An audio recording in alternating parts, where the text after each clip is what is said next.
was a gun. Not voting. If we want to build our nation. The problem with the Somalians. Just want to experience something else than a black man. Move on, move Can't be like a horse with blinkers. Honestly say, I was about to have sex and then I pulled crap, up. but it's nice.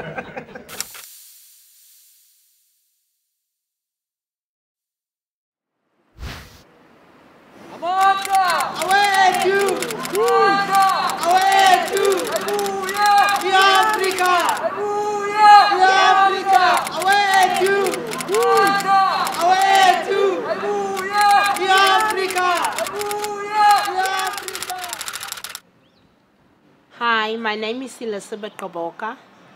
I'm actually a supporter of Reclaim the City, and I'm a chapter leader as well. Hi, my name is Shaneeka Abdullah. I'm from Woodstock, also a supporter of Reclaim the City and also a tenant in Woodstock.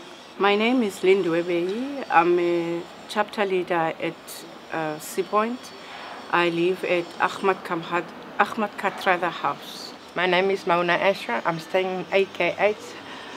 I'm a house leader. Hi, my name is Mpodiniso. I'm a chapter leader in Reclaim the City, and I live here at Waterfront AKH house, and I'm an occupier in the building. We had been facing a lot of evictions, and a lot of our people has been forced to move out of the outskirts of the inner city. So we decided, because people had to travel from far to get to the work, and then therefore we decided, because we've been fighting with this battle now for years, and then we decided, listen, the government hasn't been heard our stories, and our stories has been untold, and we've decided, listen, there was this open building that has been standing here, and we decided, listen, instead of our people going through such a lot of things, battling, let us rather decide to occupy this building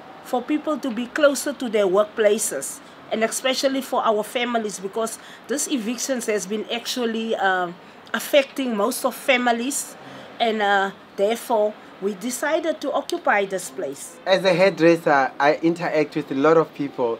So one of my clients, that time I used to call them clients, now I call them guests. So she introduced me to Reclaim the City, and she told me more about it. And currently, that time I was living in a shelter at Napier Street. So from there, I learned about Reclaim the City, and I knew what are they fighting for and advocating for. So yeah. Via Facebook, I saw the ad of Reclaim the City. At the time, I was already out sleeping in the car with my husband and my kids because we didn't have anywhere to go to. And then when I saw the ad, the Saturday, I decided to go there, and we saw all of these people gathering outside like a meeting type of thing. And then I just filled in a form, and then I explained to them my situation. I said I need a place urgently because I'm outside. The next day they phoned me to say that I must come and occupy. They have a room for me and my kids. Up till today we are staying there. It's almost 2 years now. And if I look back also today, we are more than 200 people occupying the Sissigul House. CG8 stands for Sissigul House. So, and we were only 6 people at the time when I moved in. And today we are over 200 people in that building, excluding the kids. The people that moved in here first were 7 people that lived here. And then from there, then after a while, then they called more people to come in, and then we were occupying the place. And how we occupied the place is like, it was amazing because of, they just called all the members of Reclaim the City, and they asked us to come to assemble here, and then they made a meeting. There was a meeting somewhere in the building, and then from there we were allocated rooms by candlelight, and we chose our rooms by candlelight, which was amazing. And the mere fact that we are doing it is because of we are advocating for affordable housing within the inner city, and that's why that we decided to occupy, because of we had a piece of land that we saw at Sea Point, which is Tafelberg, and that piece of land was sold from beneath our eyes, and we felt so bad, you know, we felt humiliated, and we decided that we will show the government something for nada. We will show them that we're gonna conquer. We're gonna rock this justice. We moved into this building. When we moved into this building, there was water and electricity. But a few days, I think about 4 days after people have moved in the building, the same government decided to cut off the water and the electricity. So now, how we're living, since that time up until now, we don't have electricity. We're using candles, gas lights or gas, and those lamps to light our rooms. And also, the water is fetched from one point. We were first using the extinguishers, the fire extinguishers, until we decided that, look, let's rather use one tap, which is downstairs. So we all go downstairs and queue down there to collect water. But we are not really surviving doing that, but we are used in doing that because we told the government that we're not moving here, whether he takes water off or he cuts electricity, but we will still stay here. Now we are over a year now here doing the same thing, with no electricity and no water. And every time we ask government to switch, in fact, it's not even to put electricity on, it's to just switch electricity on. Government tells us that we are illegal occupants, but we consider ourselves as tenants of this building. One of our occupants died in this occupation also. His name was Rasta. He was murdered by the securities here, brutally murdered by, I think it was a knife or something, I don't know. But he was brutally murdered here. So also it shows how much the government, because these securities were employed by the provincial government. So it shows what also the government does to harm us as Reclaim the City members. Yes, but did you see how clever government is now? Apparently, they took 5 of our occupants who stays here in AK8, which they say they're gonna provide them houses. But did you see where they put them? In the outskirts, in Delft area. I mean, what's the use? We fight for the inner city, and then they still throw us there. So it lies by us. We have to break that chain, because if we think about our generation and the next generation and the next generation to come, if we're not going to break that chain, it's going to continue. So we, amongst ourselves, we have to start to break that chain and to just say no, and we have to occupy more and more and more buildings. One of the things that Reclaim the City has committed to do is to fight for evictions. So it's not only about the occupations, it's also about evictions. We have meetings every Tuesdays. We call those meetings advice assemblies. That's where everybody who has been evicted or who is in the process of evicting, those people, they come together at this one venue, and where they discuss the rights of the person and what government is doing for evicting people and sending people to Blikkiesdorp and to Wolverrivier. And those two areas are areas which are very far from everything, far from every amenities like hospitals, schools, transport and everything. So now we have helped so many people through these gatherings of advice assemblies. So Reclaim the City is not only about occupations, it's also about, and not only about houses, land and houses. Hence you can see here, it says Reclaim the City, land for people and not for profit. For the first time in history that we had actually made history. And I think it had taken an art and effort for all of us, and we were so united that we could reach a success to fight in this movement. The end of the day, that we could work together and work and succeed and sustain and two occupations, like so far, like these two, like CJH and AKH. And I don't know how you guys feel, because for me, living in the inner city is actually very safe.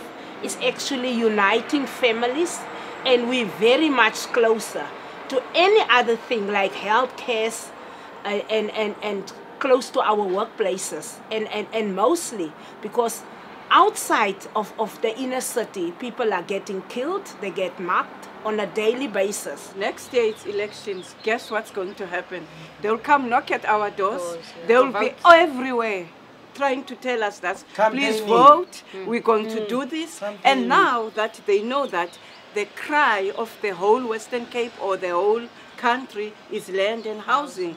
That's what they're going to use to campaign. They're going to tell us that we're going to build houses now, this is what we're going to do. As much as they've said the same thing when we started voting in 1994. I mean, you think if they were doing something for us, we would be here now? We would be called illegal occupants? What? I'm happy you raised that point because I'm so sick and tired to be used by these politicians in South Africa. Because as soon as when it comes to voting, they know exactly they run first to the black votes and the colored votes. Our names has been pulled through the mud.